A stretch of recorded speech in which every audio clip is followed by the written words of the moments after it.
በድጋሚ ያማረ ለተሰንበትን እየተመኘን ዛሬ በስቱዲዮ እንግዲህ አብሮን መምህር ዲያቆን ኢዮኤል ሀብታሙ አለ። ኢዮኤል እንኳን ደህና መጣ። እንኳን ደህና ቆያችሁ። ስለመጣ በጣም ደስ ብሎኛል። እኔም ደስ ብሎኛል። እግዚአብሔር ያክብርልኝ። በእድሜ መጨመር ተፈጥሯዊ ሂደት ነው። እኛ ወደድንም ጠላንም የምናስቆመው ነገር አይደለም። ግን ደግሞ እድሜያችን ሲጨምር መብሰል፣ እድሜያችን ሲጨምር ደግሞ አዋቂ መሆንና ህይወታችንን በምንፈልገው መልኩ መምራት ደግሞ ምርጫ ነው የሚል ሐሳብ አነሳንና እሱን ሐሳብ እንዴት አየኸው? እግዚአብሔር ያክብርልኝ። የመጀመሪያው ያው እድሜ ማተር የሚያደርግበት ሁኔታዎች ይኖራሉ። ግን እድሜ ማተር የሚያደርግበት ሁኔታ የኖረበት ምክንያት ያው በእድሜ ልክ የምታሳልፊያቸው ነገሮች እየበዙ ስለሚመጡ ነው። እኔ ያሳለፍኩት አሁን እኔ በእድሜ ካሳለፍኳቸውና ካሳለፍኩት ከተማርኩት ነገር ይልቅ አባቴ ያሳለፈው ነገር ይበልጣል። ግን እዚህ ጋር ማተር የሚያደርገው ካሳለፍሽው ነገር የምትማሪበት ነገር ነው የሚያበስልሽ፣ ወይም ደግሞ ያሳለፍሽውን ነገር የምትመለከችበት፣ ወደ ውስጥሽ የምታስገቢበት፣ ትራንስሌት የምታደርጊበት መንገድ፣ ነገሮችን የምትለኪበት ነገር መለኪያው እሱ ነው እንድትበስል የሚያደርግሽ እንጂ እድሜው ብቻ አይደለም። ከእድሜ የሚገኘው ኦፖርቹኒቲ ያው ልክ እንዳልኩሽ አመታቱ በጣም በጨመሩ ቁጥር በየቀኑ የምታሳልፊያቸው ነገሮች እየጨመሩ ይመጣል። ስለዚህ ከአንድ 60 ዓመት 70 ዓመት 30 ዓመት ከኖረሰና እንደኔ 20 ቤት ላለ 10 ቤት ላለ ሰው እኩል የሚያሳልፈው እኩል የሚያወራው ታሪክ አይኖርም። እኔ ከአባቴ እኩል የማወራው ታሪክ አይኖረኝም። ከታላላቆች እኩል የማወራው ታሪክ አይኖረኝም። ስለዚህ በእነዛ ታሪኮች ውስጥ ግን እነዛ ሰዎች የተማሩትና እነሱ ነግረውኝ ወይም እኔ አንብቤ እኔም ደግሞ ካሳለፍኳቸው ትናንሽ ነገሮች የተማርኩት ነገር ምናልባት ሊበልጥ ይችላል። ስለዚህ እድሜ ብቻውን የጥበብ የማስተዋል የብስለት መለኪያ አይሆንም። በእድሜ ልክ የምታሳልፊው ነገር ግን የምትማሪበት አይምሮ፣ ያንን ነገር የምትቀበይበት አመለካከት ለዛ ነገር በጣም ትልቅ ውጤት አለው ብዬ አምናለሁ። እና በዚህ ነው ማስተራረቅ የምንችለው። ልምድና እድሜን አንድ ላይ ማድረግ የቻለ ሰው፣ ልምዱን ተቀብሎ የህይወት መንገድ ማድረግ የቻለ ሰው ነው ጥበበኛ ልንለው የምንችለው። ከዛ አንጻር ማየት ያለብን ብዬ አስባለሁ። ከኛ በእድሜ ከፍ ያሉ ሰዎችን እንመለከታለን። ከኛ በእድሜ ከፍ ያሉ ሰዎችን እናከብራለን። ከነሱ ደግሞ ምክርን እንፈልጋለን አይደለ? በእርግጥ ቅድም እንዳልከው ሰው እድሜ ራሱ ትልቅ ጸጋ ነው። በእድሜ ሂደት ብዙ የምናውቀው፣ ብዙ የምንማረው ነገር፣ ብዙ የምናስተካክለው ነገር አለና በእርግጥም ግን በህይወታችን ላይ ስንኖር ምን አይነት ሰዎችን ነው መከተል ያለብን? ምን አይነት ሰዎችን ነው አሪያ አርገን ማየት ያለብን? ከነሱ የምናየው ነገር በምን አይነት መመዘኛ ነው መመዘን ያለብን? በጣም ጥሩ ጥያቄ ነው።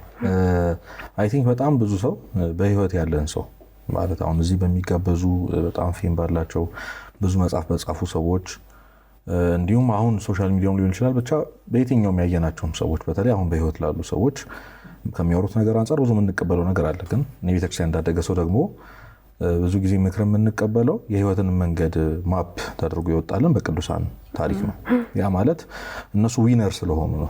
ሁለት አይነት ቤተክርስቲያን ያለችው፣ ከላይና ከታች ዊነር ቸርች አለች፣ ፋይተር ደግሞ አለች። አሁን እኛ ገና እየታገለን ያለን ተጋድሏችንን ያልጨረስን አይደል? እስካሁን ድረስ ሜቢ እኮ አሁን ሰዎች እየተፈተኑ ባሉ ሰው እንዴት በዚህ ይፈተናል ወይም ደግሞ ሰው እንደዚህ ተመለካከት እንዴት ይኖረዋል ብለን ጀጅ እያደረግን ያለ ነው። ሜቢ ያ ነገር እኛ ላይ ስላልሆነ ነው፣ ገና አፕን ስላላረገ ነው።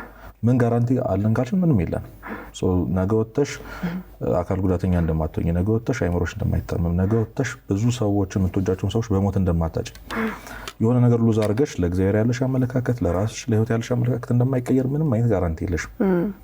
አልጨረሽም ኖረሽ ገና። ኖረው ከጨረሱ ሰዎች የምንቀበለው ምክርና እየኖሩ ያሉ ልምዳቸውን እያካፈሉ ያሉ አይኑ በጣም ጥበበኛ በጣም ድንቅ የሆኑ ሰዎች እንዳሉ አምናለሁ። ደግሞም ልክ ናቸው። ግን ሰው ግን ከነሱ የሚቀበለውን ምክር ነገ አክሽናቸውንና ወደፊት የሚሆኑበትን ወይም ደግሞ የሚወድቁበትን አወዳደቅ አይቶ ምክሩን በዛው ስለሚጣፋ ማለት ነው። ለዛ ነው እንደውም ክርስቶስ በወንጌል ሲናገር አይሁዶችን የሚናገሯቸውን ስሟቸው የሚያደርጉትን ግን አትያለ። አሁን አስተውለሽ ከሆነ በጣም ብዙ ሰው ቤተክርስቲያን መምህራን ሊሆን ይችላል፣ በጣም ትላልቅ ሰዎች ጀጅ የሚያደርግበት መንገድ የሚያወሩትን ነገር አይኖሩም። አሁን አንተ የምታወራው ነገር ትኖራለህ ትኝ ኦብቪየስሊ አልኖረም። ስለዚህ ሰው እኔን አይቶ ከህይወቴ መማር ላይችል ይችላል። ግን የምናገረው ቃል ወይም ደግሞ እነዛ አይሁዳን የተባሉት ክርስቶስ የጠቀሳቸው ሰዎች የሚናገሩት ቃል የጥበብ ቃል ነው፣ የእግዚአብሔር ቃል ነው። የሙሴን ሕግጋት የኦሪትን መጽሐፎች ነበር ይናገሩ ይሰብኩ የነበረው። ስለዚህ የሚናገሩትን ነገር ስሟቸው፣ ግን የሚያደርጉትን አትዩ። ምክንያቱም የሚያወሩትን እየኖሩ አይደሉም እነዛ ሰዎች፣ ወይም ደግሞ በተቃራኒ ነው የሚኖሩት።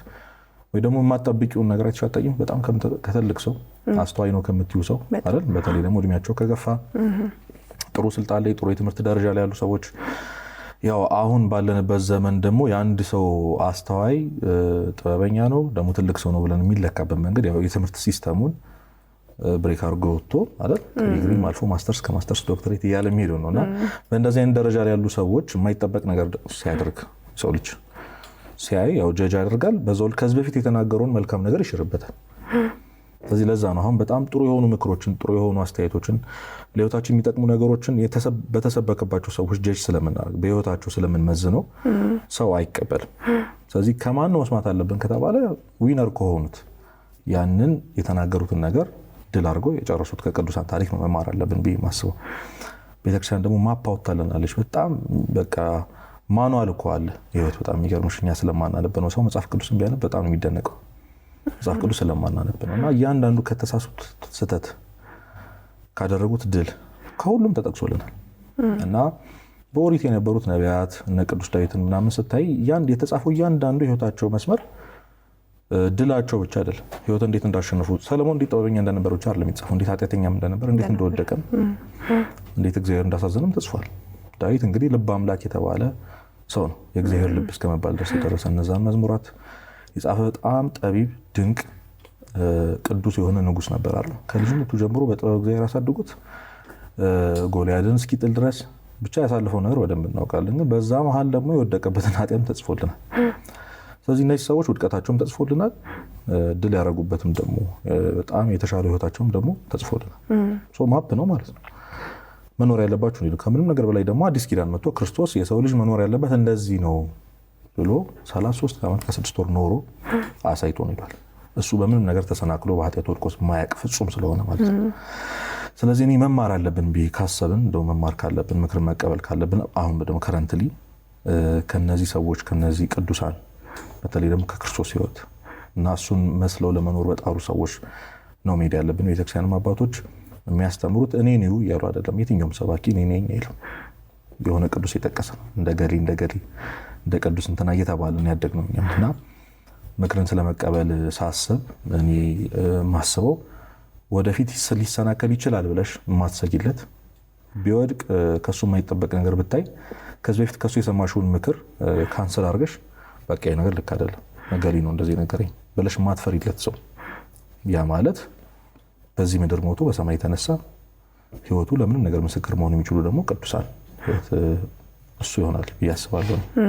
ቅድም ስትል ምን አስታወስኩኝ፣ የቀለም ትምህርት ቤት ሄደን የምንማረው ትምህርት በዛ ትልቅ ደረጃ ልንደርስ እንችላለን። ግን ደግሞ በቀለም ትምህርት ብዙ ነገር ትልቅ ደረጃን መድረስና ህይወታችንን ደግሞ እንግዲህ በአዋቂነት ወይም የህይወታችን ጠቢብ ሆነን የህይወታችን ዋና መሪ ሆነን ደግሞ ህይወታችንን መምራት ሁለቱ የተለያዩ ነገሮች ናቸው። እስቲ በሁለቱ መካከል ያለውን ልዩነት ንገረን። እኔ ኦብቪየስሊ አልተማርንም ይሄንን ትምህርት አይደል?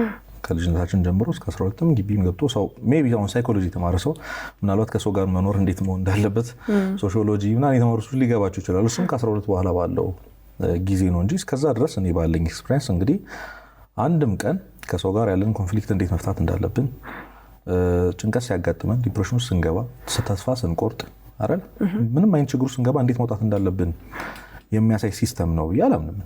ይሄ በጣም ኦብቪየስ የሆነ ነገር ማንም ይቃወምኛል ብዬ አላስብም። ግን በዛ መሀል በጣም ያገዘን ነገር አንደኛ ትምህርት ቤት በጣም ብዙ አይነት ትንሿ ኢትዮጵያ ስለሆነች ከብዙ ቦታ የሚሰበሰብ አይደለም። ከብዙ አይነት ቤተሰብ ከብዙ አይነት አስተሳሰብ የተወለደ ሰው ነው አብረሽ የማታውቂው ሰው ጋር አንድ ዴስክ ላይ ለብዙ ዓመታት ተላምደሽ ጸባዩን ለምደሽ የምትኖሪውና ያ ኤክስፒሪየንስ ከሰው ጋር ኮሚኒኬት ማድረግና ትምህርት ቤት ገብቶ የወጣ ሰውና ትምህርት ቤት ጭራሽ ያልገባ ሰው ከሰው ጋር ያለው ኮሚኒኬሽን ስኪል አንድ አይሆንም።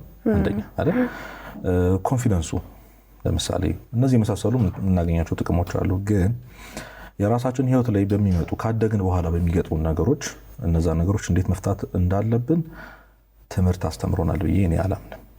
ለዛ ነው ስለዚህ ጎን ለጎን ብቻ ሳይሆን በይበልጥ ደግሞ ሰው ወደ ቤተክርስቲያን ትምህርት መጠጋት አለበት ብዬ ማምነው። እኛ በልጅነታችን ከልምድ ስለሆነ ማወራው ማለት ነውና እኛ ሰንበት ቤት ነው ያደግነው።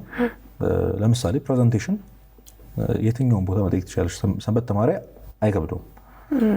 ቆሞ ማውራት፣ ፐብሊክ ፊገር መሆን፣ ሰልፍ ላይ ምናምን ቆመሽ የሆነ ነገር ማስተላለፍ እንግዲህ ፕሬዘንቴሽን ብቻ ትንሿ ምሳሌ መሆን ትችላለች። ስለዚህ እኛ ቤተክርስቲያን ስንሄድ ቤተክርስቲያን በጣም ከልጅነታችን ትልልቅ ኃላፊነት እያሸከመችን የመጣችው ገና በዛ ልጅነታችን መድረክ እንድንመራ በስማም እንድንል ማይክ እንድንይዝ ሰው ማናቃቸው ትላልቅ ሰዎች የወለዱ ሰዎች ልጆች ያሏቸው ትላልቅ ሰዎች ፊት ቆመን እንድናወራ በኮንፊደንስ እንድንኖር ሰው ፊት እንድንቆም ያደረገችን ሰንበት ቤት ናት። ኃላፊነት ሪስፖንሲቢሊቲ በመስጠት ማለት ነው። ትምህርት ቤት ስንሄድ ያ ነገር አይከብደንም ነበር። ዓለማዊ ህይወት ላይ እንኳን ስንመጣ ብዙ አርቲስቶች፣ ዘፋኞች አጋጥሞች ከሆነ የሰንበት ቤት ባግራውንድ እንዳላቸው አብዛኞቹ ይናገራሉ። ስለዚህ ሰው ፊት መቆምን ጥበብን ወይም ደግሞ ጸጋን ለምሳሌ ሰውን መክሊትን ፈልጎ እንደማግኘት እዚህ ምድር ላይ በጣም ይጠቅም ነገር አለው ያላስብ። ይህ ወጣት እንግዲህ ስራ አጥቻለሁ በምን ፌመስ ልሁን ምናምን እያለ ማሰብ የጀመረው እግዚአብሔር የሰጠውን መክሊት እግዚአብሔር የሰጠውን ጸጋ ተረድቷል ብዬ አላም። ቤተክርስቲያን ግን ያንን ጎልጉለሽ እንድታወጪ ታረግሻለች። ቦታሽ የቱ ጋር እንደሆነ ለምሳሌ ማስተዳደር የሚችሉ ሰዎች ነበሩ፣ መቆጣጠር የሚችሉ ሰዎች ነበሩ።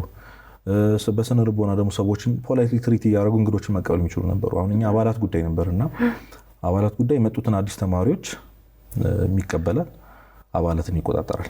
ስለዚህ መጀመሪያ አዲስ ተማሪ ሲመጣ የምናመጣት ሴት ነበረች። ፈገግታዋ ስለሚያምር ማለት ስለሚያስቀራቸው፣ የምታወራበት መንገድ ስለምትደውል ስለማይደክማት ይችል ሰንበት ቤት ነው እንጂ ትምህርት ቤት አይደለም ይሄን ነገር የተማረችው። እና አሁን በጣም ብዙ ሰው ዩኒቨርሲቲን እስከመመረቅ ሌላም ደረጃ ደርሷልና አሁን ያለውን ከረንት ላይ ያለውን ወጣቱ ላይ ያለውን ችግር በዚህ ትምህርት ሲስተም ውስጥ እንዴት እንደምንፈታው ተምረናል ብዬ አላስብም። ይሄን ይመስለኛል። ሌላው ነገር ደግሞ ምንድነው ብዙ ጊዜ ገና ነን ብለን ደግሞ እድሜ ሲጨምር እናረጋዋለን፣ እድሜ ሲጨምር እናሳካዋለን። አሁን ላይ ገና ነን እንደፈለግን ያው እንኑር፣ ህይወትም አጭር ነች። ግን ደግሞ ወደፊት ደግሞ እናረጋዋለን ብለን የምናስበው ያስቀመጥናቸው ነገሮች ይኖራሉና ጊዜው መቼ ነው?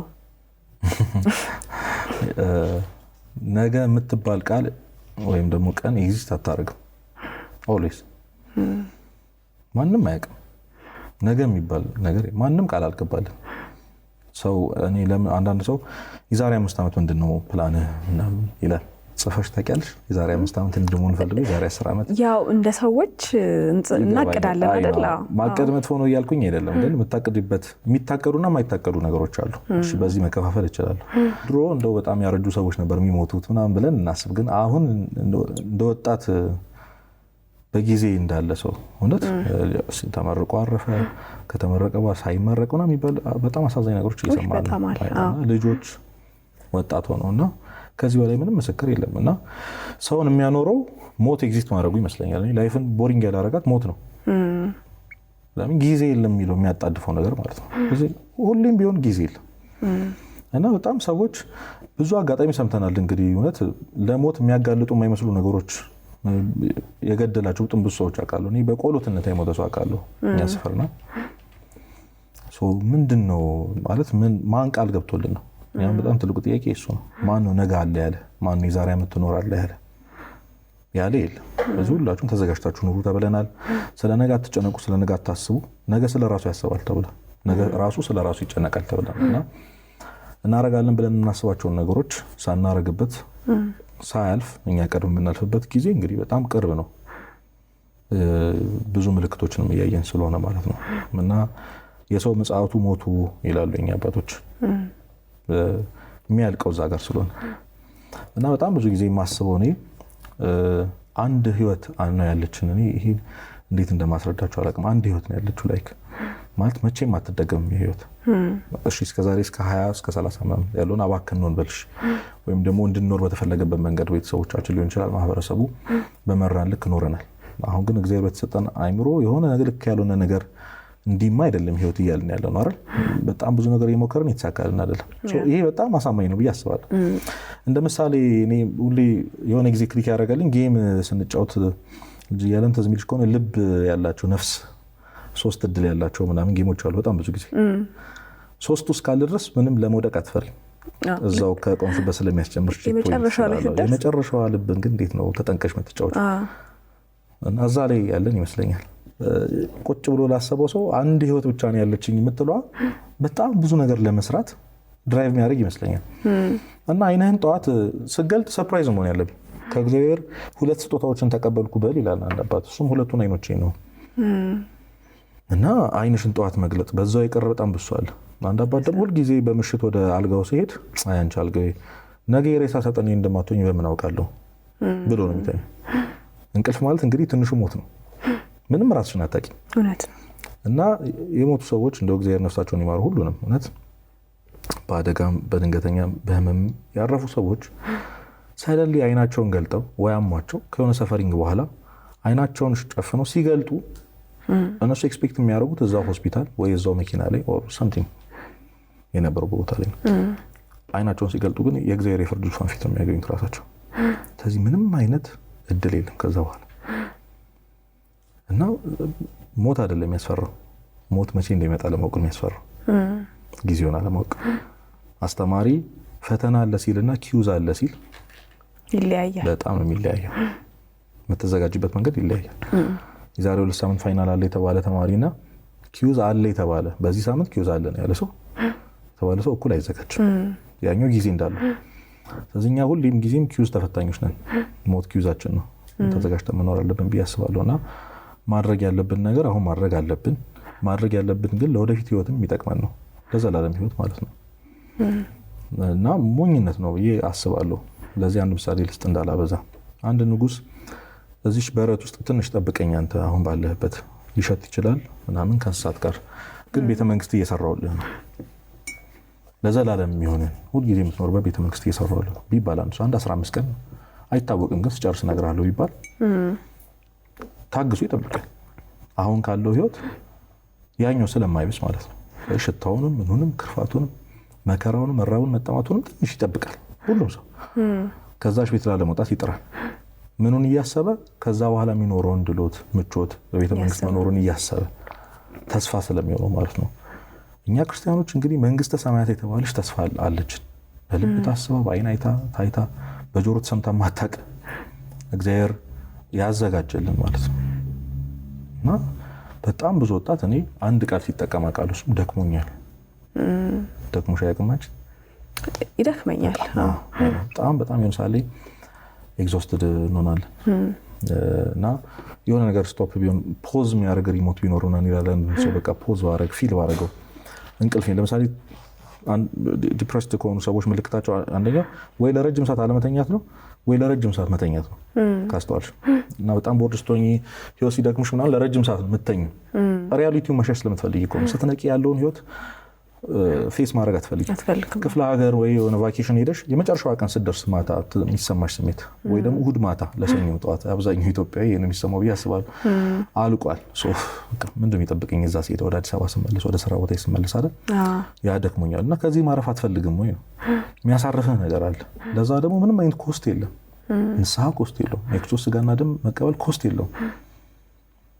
ዋይ ለምን ሰው ኃጢአትን ስላልጠገበን ወደፊት ስለምሰራው ኃጢአት ተብሎ እንግዲህ አስቢ አብዛኛው ሰው ወደፊት ኃጢአት ልሰራ ስለምችል ብለሽ ግን ኃጢአቱን ለመስራት ምድል ላታገኝ ትችላለሽ። ሞት ሊቀድም ይችላል ለኃጢአት እንኳን አይደለም ለጽድቅ በጣም እና ከዚህ ድካማችን ማረፍ የምንፈልግ ከሆነ ብዬ አስባለሁ መጀመሪያ ማድረግ ያለብን ሰክሲት ማድረግ ያለብን ማሳካት ያለብን የወደፊት ህይወታችን የዘላለም ህይወታችን ጋራንቲ የሚያደርግልን የክርስቶስ ስጋና ደም መቀበል ነው እያምናለሁ። አሁን እንደውም ስለ ዲፕሬሽን ስታነሳ በተለይ አሁን ላይ ተደጋግሞ የምንሰማቸው ነገሮች አሉ። ወጣቶች በዲፕሬሽን በጭንቀት በቃ ትልቅ ድባቴ ውስጥ እየገቡ ተስፋ ወደ መቁረጥ ራስን ወደ ማጥፋት እየገቡ ብዙ መስራት የሚችሉ ወጣቶች ነገ ተስፋ ያልናቸው ለቤተሰባቸው ተስፋ የሆኑ ልጆች ገና በለጋ እድሜያቸው በሚያሳዝን ሁኔታ እያጣናቸው ነውና ስለዛ ነገር በርግጥ ብዙ ቦታ ሐሳብ ሰጥተሃል። አሁንም እዚህ የሆነ ሐሳብ ብሰጥ ደስ ይለኛል። እንግዲህ ይሄ ስንት ሰው አድሬስ ማድረግ እንዳለበት እኔ አላውቅም። በጣም ብዙ ወጣት በዚህ መንገድ ሰፈር እያደረገ ነውና አይ ቲንክ ተደጋገመ መሰለኝ ሁሉም ሰው አወራበትና ነገሩ ቀላል እየሆነ ከዛ የራስ ማጥፋቱንም ዜና እየለመድ ነው መጣን መሰለኝና በጣም ከምናስበው በላይ በጣም ሴንሲቲቭ ነው። ሀገር የሚያጠፋ ጉዳይ ነው በቀላሉ እና የአንድ ነፍስ ዋጋ ማለት እንግዲህ ክርስቶስ የደም ዋጋ ነው። ኦግስቲን የተባለ ሊቅ እዚህ ምድር ላይ ማንም ባይኖር አንቺ ብቻ ብትኖሪ ክርስቶስ መጥቶ ይሰቀልልሽ ነበር። ስለዚህ የፍቅሩ ልክ በዚህ ልክ ነው። ሁላችንም ስላለን በማስ ምናምን አይደለም የወደደ በዛው ልክ ነው። በአንድ ሰው ልክ ነው የወደደና ስለዚህ አንድ ሰው ራሱን ሲያጠፋ የሆነ ሰው ዲፕረስድ ሲሆን እያንዳንዱ ህመምሽን የሚታመም እግዚአብሔርም ደግሞ አለ አብሮሽ ሰፈር አብሮ የሚያደርግሻልና ያ ቀላል አይደለም። አይ ቲንክ አሁን በጣም ትልቅ ተጽዕኖ እያደረገ ያለው ሌላውን ያወራሁት ሌሎችን ነገሮችን ተዋቸውና ሶሻል ሚዲያው ነው ብዬ አስባለሁ። ቲክቶክ የህይወት ሚኒንግ ህይወት ማለት መኖር ማለት ይሄ ነው ተብሎ አሁን የተደነደነ ነገር አለ አይደል? ፌመስ መሆን፣ ዌልዚ መሆን፣ ሀብታም መሆን ከዛ ፕሮቫይድ ማድረግ የሚችል ሰው መሆን በቃ አለቀ። ይሄንን ካልሆን ካንተ እየኖርክ አይደለም። ስለዚህ ባትኖርም እየኖርክም የለህም ነው። አይ ነውና ደግሞ በጣም እኔ መጣለው ማባባል አለ። ስትኖር ማንንም ካልጠቀምክ ስትሞት ማንንም አትጎዳም አይደል? ስለዚህ እናትን እየጠቀምክ ካልሆነ ብትሞት አትጎዳትም ነው። አባትን እየጠቀምክ ካልሆነ እና ይሄ በጣም የተጫነብን ግዴታ አባትና እናትን መጦር አለብን፣ ማኩራት አለብን። አዎ ማኩራት አለብን እኮ ኦብቪየስሊ። ግን ካልቻልክስ፣ ካልፈቀደልህ የኑሮ ሁኔታ ግዴታ አይደለም፣ ግዴታ አይደለም።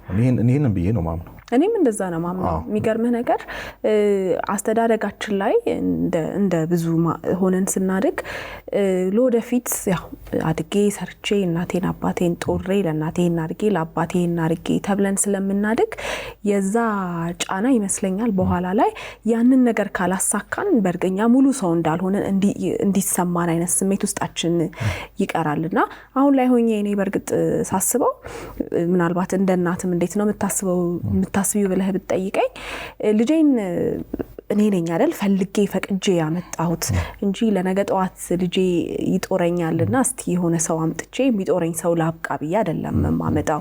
እና እሱ ነገር ይመስለኛል እንደ ማህበረሰብ ያ ነገር ውስጣችን ስለገባ በኋላ ላይ ኦፍ ኮርስ የቤተሰቦቻችንን መርዳት ማገዝ አይደል ኃላፊነታችንም ነው ግዴታም ነው። በርግጥ ግን ደግሞ ያ ጭንቀት ደግሞ ከዛ ኤክስትራ ነገር መጥቶ እኛን ወደ አላስፈላጊ ነገር ውስጥ የሚያስገባን ከሆነ አደጋለሁ ብዬ ነው ማስበው። አዎ እና አብዛኛው ሰው የእናቴን አይኔቼ እንደው አስተያየቷን ነው ይላል። እኔ እውነት አሁን ይሄን የምትሰሙ ሰዎች ወጣቶች መጀመሪያ እናትና አባቶቻችሁን ቁጭ አድርጉ ሲጠይቋቸው እንዲህ ባላረግ ምንድን ነው የሚሰማሽ? ወይ ልጄ ይኖርልኝ ነው አብዛኛው እናት። እውነት ነው።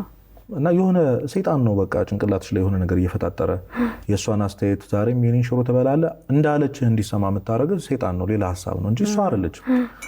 የኢትዮጵያ እናትና አባቶች ይህንን አይሉ የሚሉ ደግሞ አሉ። አሁን ደግሞ የሚሰሙንም እናትና አባቶች ስላሉ ልጆቻችሁን የምትናገሩትን ነገር ተጠንቅቁ። እናትና አባቶቻችን ለእኛ ሰክሰስ እንኳን ቢሆን ሳትስፋይድ አይሆኑ። ስለዚህ ወላጆች እባካችሁ ልጆቻችሁን በማያልቀው ምኞታችን ውስጥ እየከተትን ማይሆን ጫና ውስጥ አንክተታቸው። ልጆችም የወላጆቻችሁን ጫና ውስጥ አትግቡ ነው እኔ ማለት የምችለው። አንደኛው ይሄ ነው። ቅድም ሶሻል ሚዲያ ወዳልኩሽ ስመጣ ደግሞ ነገሮች የሚለኩበት መንገድ ያልኩሽ ቅድም ፌም ነው አይደል? እና ያው ፌም ውስጥ ደግሞ ገንዘብ አለ ተብሎ ስለሚታሰብ ማለት ነው።